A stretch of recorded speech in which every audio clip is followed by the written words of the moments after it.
ایک استاد کا نوحہ، معروف ڈرامہ نگار اصغر ندیم سید کا فکر انگیز نوحہ۔ میں ایک یونیورسٹی پروفیسر ہوں۔ اپنی مدت ملازمت پوری ہونے پر ریٹائرڈ کر دیا گیا ہوں۔ مجھے بخوشی فارغ کر دیا گیا کیونکہ جو میں پڑھانا چاہتا تھا مجھے نہیں پڑھانے دیا گیا۔ اوسط درجے کے معمولی چاپلوس پروفیسر مجھے شک کی نگاہ سے دیکھتے تھے۔ حاسد اور حسرتوں کے مارے پروفیسر میرے خلاف نالائق طالب علموں کو استعمال کر کے سازشیں کرتے تھے۔ میں خاموشی سے سب دیکھتا رہا۔ باہر کی یونیورسٹیوں اور ملکوں سے کانفرنسز میں شرکت کے دعوت نامے غائب کرتے رہے۔ ماشاء اللہ حکومتوں میں میرے جیسے اساتذہ کے خلاف پمفلٹ نکالتے رہے۔ خوشامد کے زور پر ہر طرح کی ترقیاں لینے والے ایوارڈ لیتے رہے۔ پڑھانے کی بجائے وائس چانسلروں کے ذاتی کام کرتے رہے۔ ترقیوں کے لیے ریسرچ کے نام پر بھوسا بھرے پیپرز چھپواتے رہے۔ بڑی کامیابی سے غیر جمہوری حکومتوں کو اخلاقی جواز فراہم کرتے رہے۔ جابر سلطان کے سامنے کلمہ حق کا نعرہ لگانے والے جابر سلطانوں کے جوتے چاٹتے رہے۔ میں یہ سب دیکھتا رہا اور میں ان کی بنائی ہوئی ترتیب شدہ کتابیں پڑھانے پر مجبور ہوتا رہا۔ یونیورسٹیوں کے کلچر میں علم اور شفافیت کی جگہ تعصب، تنگ نظری اور سازشوں کو پلتے دیکھتا رہا۔ ہم اندھوں میں کانے راجے پیدا کرنے کو اپنی کامیابی سمجھتے رہے۔ میں جو پڑھانا چاہتا تھا نہ پڑھا سکا اور جو نہیں پڑھانا چاہتا تھا وہ پڑھانے پر مجبور ہوا۔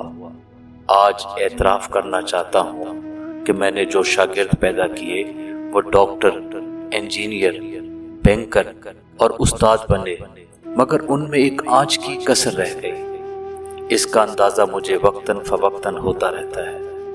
جب میں اپنے زخموں کے علاج کے لیے 6 دن ہسپتال میں رہا تو 6 لاکھ کا بل دیکھ کر بل بلا اٹھا۔ میرے کسی شاگرد نے کان میں کہا، سر یہ تو آپ کو دینا پڑے گا کہ آپ نے ہمیں جو پڑھایا اس میں تو یہی کچھ ممکن ہے۔ پھر جب میں اینجیوگرافی کے لیے داخل ہوا تو میرے شاگرد ڈاکٹر نے میرے کان میں کہا، سر اگر سرکاری علاج کرانا ہے تو 2 سال بعد باری آئے گی اور اگر جیب سے علاج کرائیں گے تو 10 منٹ میں باری آ جائے گی۔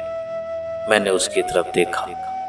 اس نے کہا، جو آپ نے پڑھایا اس میں بس یہی ہو سکتا ہے۔ ایک دن کسی کام سے سیکریٹریٹ گیا۔ سیکٹری کو نام کی چٹ بھیجی۔ اس نے نہیں بلایا۔ میں ڈھیٹ بن کے بیٹھا رہا۔ جب کسی میٹنگ میں جانے کے لیے نکلا تو سامنے آ گیا۔ میں نے کام بتایا۔ اس نے کہا، سر یہ کام ممکن نہیں ہے۔ آپ نے ہمیں جو پڑھایا تھا اسے بھلانے میں بہت وقت لگا ہے۔ بڑی مشکل سے وہ سب بھلا کر اس جگہ پہنچا ہوں۔ میں کچھ نہیں کر سکتا۔ ایک دن میرے گھر کی بجلی کئی گھنٹے تک نہ آئی تو میں SDO کے پاس گیا اور اس نے مجھے دیکھ کر کہا، سر جو کچھ آپ نے ہمیں پڑھایا تھا اس میں تو یہ جو بجلی آپ کو مل رہی ہے یہ نہیں ملنی چاہیے۔ آج مجھے احساس ہو رہا ہے کہ میں نے لولی لنگڑی اور اداس نسلیں پیدا کرنے میں حصہ لیا ہے۔ تنگ نظری اور تعصب نے پڑھے لکھوں میں کیسے راستہ بنایا، پھر کس طرح انتہا پسندی ہمارے معاشرے میں اعتبار حاصل کرنے میں کامیاب ہوئی، کس طرح بڑے بڑے کالم نگاروں، سیاسی رہنماؤں، دانشوروں اور بیوروکریٹس نے انتہا پسندوں اور دہشت گردوں کو جواز فراہم کیے۔ جب ایک خودکش حملہ آور اپنے دل اور دماغ اور آنکھ پر پٹی باندھتا ہے تو اس کا ذمہ دار میں اپنے آپ کو سمجھتا ہوں۔ میں یونیورسٹیوں سے فارغ التحصیل ہو کر معصوم اقلیتوں اور مسلمانوں کو جب عبادت گاہوں میں بارود سے اڑاتے ہیں تو اس میں کچھ حصہ میرا بھی ہے۔ آج میں اعتراف کرتا ہوں کہ مجھے کیا پڑھانا چاہیے تھا۔ میری بڑی خواہش تھی کہ میں یہ پڑھاؤں کہ اللہ کو خوبصورتی پسند ہے، جمالیات کیا ہوتی ہے، اس کا فلسفہ کیا ہے۔ جمالیات کے فلسفے پر کئی کتابیں موجود تھیں، ہم نے ان کی طرف رجوع نہ کیا۔ جمالیات کو سمجھے بغیر ہم سبحان اللہ کہنے کی پوزیشن میں نہیں آ سکتے۔ مجھے کسی نے یہ پڑھانے نہیں دیا کہ خوبصورتی کی تحسین کیسے کرنا ہے۔ اس میں تمام فنون لطیفہ کی بحثیں آ جاتی ہیں۔ میں جغرافیہ لازمی کرنا چاہتا تھا کہ اللہ کو سمجھنے کی سیڑھی جغرافیہ ہے، اس کی زمینیں، اس کے موسم، اس کے جنگل، اس کے دریا، اس کے سمندر، اور پھر سمندروں میں حیات، جنگلوں میں حیات، پرند چرند، ان کی نسلیں، ان کی عادات کا مطالعہ کرنا چاہتا تھا۔ جانوروں سے وابستہ منفی تصورات کو ختم کرنا چاہتا تھا۔ یہ کام ہم نے نہ کیا، غیروں نے کیا۔ نیشنل جیوگرافک چینل سے بہتر یونیورسٹی نہیں ہے۔ میں پڑھانا چاہتا تھا کہ ہماری تاریخ کب سے شروع ہوتی ہے۔ میں انسانی تاریخ پڑھانا چاہتا تھا۔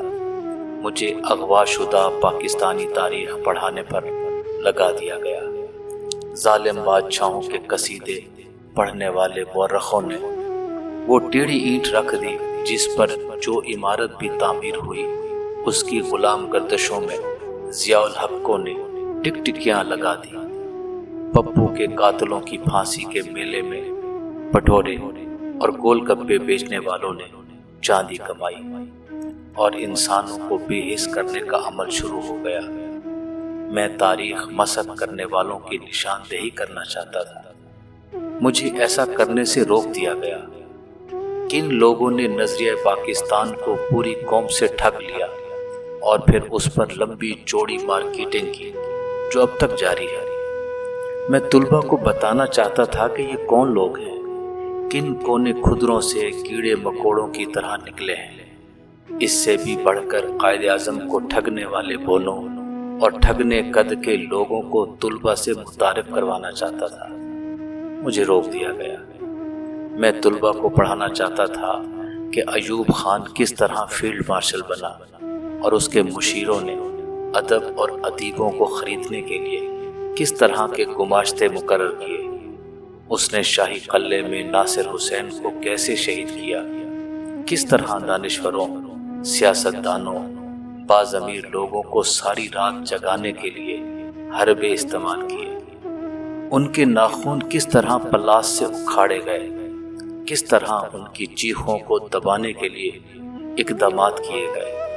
ضیاء الحق نے کس طرح ادیبوں، شاعروں، وکیلوں، کسانوں اور صحافیوں کے ننگے جسموں پر کوڑوں کے ساتھ گرم پانی کی بوچھاڑ کروائی۔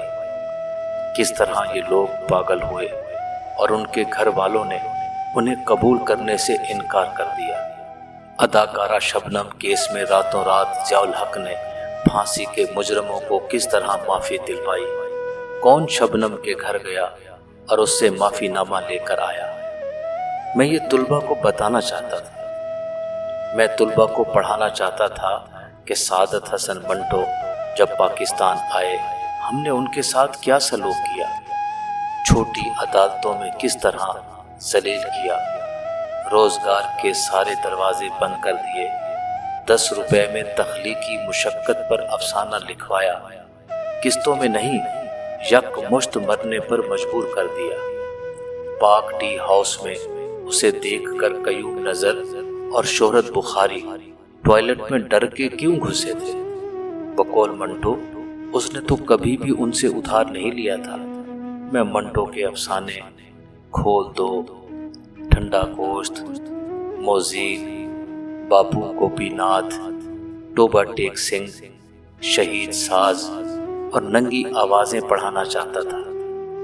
کورس مرتب کرنے والوں نے مجھے روک دیا، اور جن اصحاب بے علم و ادب نے یہ راستہ روکا وہ اس وقت بڑی بڑی یونیورسٹیوں میں پروفیسر امریٹس ہیں۔ میں فیض کی نظم ڈھاکہ سے واپسی پر پڑھانا چاہتا تھا اور طلباء کو اس مصرے کا مطلب سمجھانا چاہتا تھا۔ خون کے دھبے دھلیں گے کتنی برساتوں کے بعد، میں ناصر کاظمی کی غزل طلباء کو پڑھانا چاہتا تھا جو سن 1971 کے بعد لکھی گئی۔ وہ کشتیاں جلانے والے کیا ہوئے، مجھے بس یہ بتانا تھا کہ وہ بھٹیالی گانے والے ہمارے طرز احساس سے کیسے نکل گئے۔ مشرقی پاکستان کی 57 فلمیں جو یہاں ریلیز ہوئیں وہ ہماری فلم انڈسٹری کو یکسر تبدیل کرنے ہی والی تھی کہ سفر رک گیا۔ میں بتانا چاہتا تھا کہ قرۃ العین حیدر، بڑے غلام علی خان اور ساحر لدھیانوی پاکستان چھوڑ کر کیوں چلے گئے اور سجاد ظہیر کو مچھ جیل میں کیوں بند کیا گیا۔ میں بہت کچھ پڑھانا چاہتا تھا۔ انتظار حسین کا شہر افسوس، بستی اور ہندوستان سے آیا ہوا خط مجھے نہیں پڑھانے دیا گیا۔ میں عمر جلیل کی کہانیاں اور شیخ ایاز کی نظمیں پڑھانا چاہتا تھا، اور وہ سارا عالمی لٹریچر اور اپنی زبانوں کا لٹریچر جسے ہم نے اپنے طلباء سے چھپا لیا وہ سب پڑھانا چاہتا تھا۔ اس طرح میں بھی کوتاہ قد رہ گیا اور میرے طلباء بھی۔ اس آئینسکو نے ایک ڈرامہ لکھا تھا کرسیاں۔ میں ایک ریٹائرڈ افسر رات کے کھانے پر شہر کے تمام بڑے عہدے والے افسروں کو دعوت پر بلاتا ہے۔ جب وہ ایک ایک کر کے آتے ہیں تو اسٹیج پر ان کے وجود کی بجائے ان کی صرف کرسیاں رکھی جاتی ہیں۔ ان کرسیوں سے میزبان گفتگو کر کے بتاتا ہے کہ صاحبو، در حقیقت تو تم صرف کرسیاں ہو، تم اس سسٹم میں اپنی شناخت گم کر بیٹھے ہو۔ میں بھی ایک ڈنر پر سب بڑے لوگوں کو بلا کر یہ اعتراف کرنا چاہتا ہوں کہ جو میں پڑھانا چاہتا تھا کیوں نہیں پڑھا سکا، مگر میرا یہ اعتراف صرف خالی کرسیوں سے ہوگا۔ وہ سب افسر جو اپنا وجود نہیں رکھتے